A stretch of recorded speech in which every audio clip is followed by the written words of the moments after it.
ഇതുവരെ ഇറങ്ങിയത് ഏറ്റവും ഫാസ്റ്റസ്റ്റ് റെഡ്മി ഫോൺ, അതാണ് കമ്പനി അവകാശപ്പെടുന്ന റെഡ്മി ടെർബോ 5. അപ്പോൾ ഇതിൻ്റെ ഫീച്ചേഴ്സ് എന്തൊക്കെയാണെന്ന് നോക്കാം. ഇതിൽ വരുന്ന ഒരു മീഡിയാടെക് ഡിമെൻസിറ്റി 8500 അൾട്രാ ചിപ്സെറ്റ് ആണ്.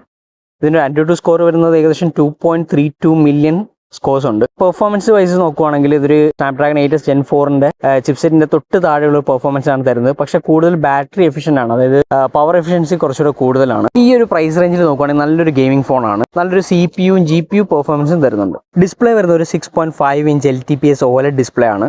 1.5K റെസൊല്യൂഷനും പിന്നെ ഒരു 120 Hz റിഫ്രഷ് റേറ്റും പിന്നെ 3500 പീക്ക് ബ്രൈറ്റ്നസും വരുന്നുണ്ട്. ക്യാമറ വരുന്ന ഒരു 50 MP പ്രൈമറി മെയിൻ സെൻസർ ആണ് വിത്ത് OIS. പിന്നെ ഒരു 8 MP അൾട്രാ വൈഡ് ക്യാമറയുണ്ട്. കൂടാതെ ഒരു 20 MP ഫ്രണ്ട് ഫേസിംഗ് ക്യാമറയുണ്ട്. ബാറ്ററി നോക്കുകയാണെങ്കിൽ ഒരു 7540 mAh കപ്പാസിറ്റി ആണുള്ളത്. ഒരു 100 വാട്ട്സ് ഹൈപ്പർ ചാർജിങ് ഇതിന്റെ കൂടെ വരുന്നുണ്ട്.